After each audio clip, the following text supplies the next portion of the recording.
ஓம் சாந்தி.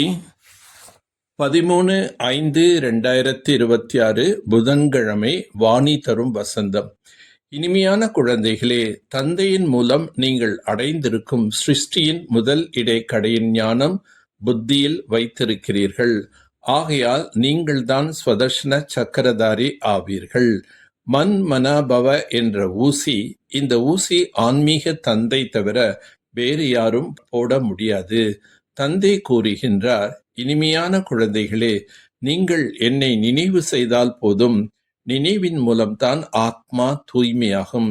இதற்கு சமஸ்கிருதம் போன்றவைகள் படிக்க வேண்டிய அவசியம் இல்லை. தந்தை ஹிந்தியில் எளிமையான சொற்களில் கூறுகின்றார்.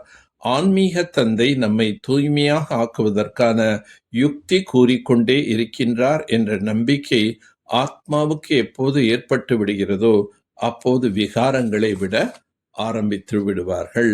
தேக அபிமானத்தை விடுத்து ஆத்மா அபிமானியாக ஆகுங்கள்.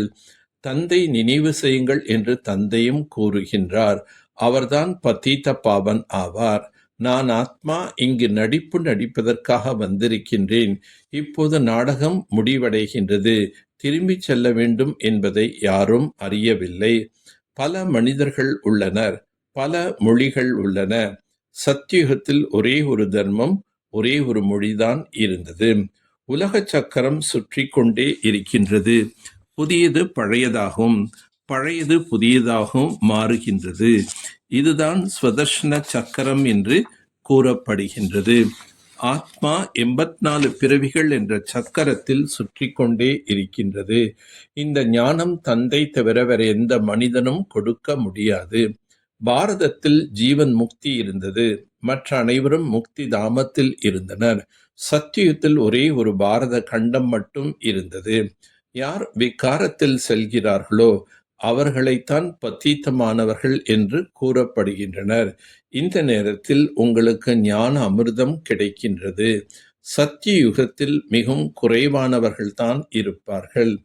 டெல்லி தேவதைகள் வாழும் இடமாக ஆகியே தீர வேண்டும்.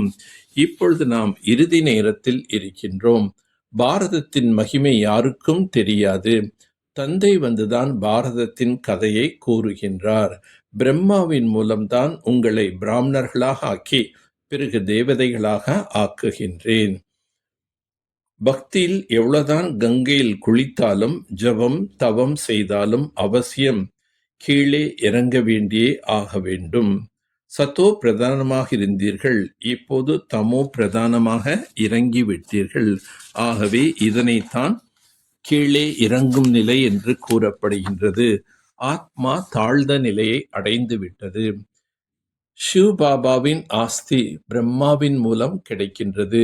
பாரதவாசிகள் இந்த நேரத்தில் பயங்கரமான நரகத்தில் இருக்கின்றார்கள்.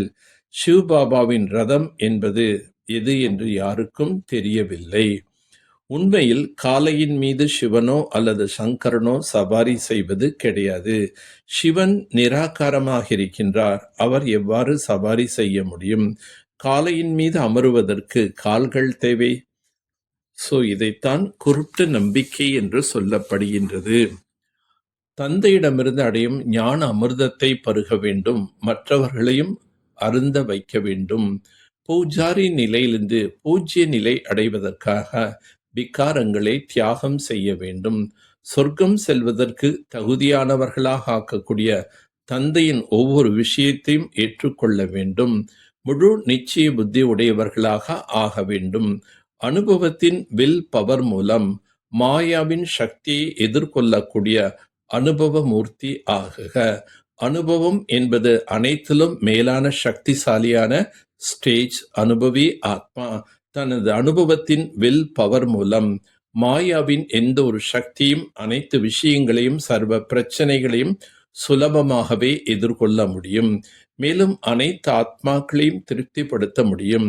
எதிர்கொள்ளும் சக்தி மூலம் அனைவரையும் திருப்திப்படுத்துவதற்கான சக்தி அனுபவத்தின் வில் பவர் மூலமாக சகஜமாகவே கிடைத்துவிடும். எனவே ஒவ்வொரு கஜானாவையும் அனுபவிப்பதில் கொண்டு வந்து அனுபவ மூர்த்தி ஆகுங்கள். ஒருவர் மற்றவரை பார்ப்பதற்கு பதிலாக தன்னைத்தான் பாருங்கள் மற்றும் மாறுங்கள். தன்னைத்தான் சோதித்துப் பாருங்கள். ஒவ்வொரு சக்தியின், ஒவ்வொரு பிராப்தியின், ஒவ்வொரு குணத்தின் அனுபவம் இருக்கின்றதா? அனுபவத்தின் அத்தாரிட்டியாக இருந்தால் எந்தொரு பரஸ்திதியும் அனுபவத்தின் அத்தாரிட்டிக்கு முன்னால் எந்தொரு தாக்கத்தையும் ஏற்படுத்த முடியாது. அனுபவ மூர்த்தி ஒருபோதும் எந்த ஒரு பரஸ்திதியிலும் ஆடாத அசையாதவராக இருப்பார். குழப்பத்தில் வரமாட்டார். ஏனென்றால் அனைத்திலும் பெரியதிலும் பெரிய அத்தாரிட்டி அனுபவம் ஆகும். எந்த சமயம் எந்த சக்தி வேண்டுமோ அதை வரவழையுங்கள். அது ஒரு நொடியில் சகயோகியாக ஆகிவிடும். நல்லது. ஓம் சாந்தி. ஓம் சாந்தி. ஓம் சாந்தி.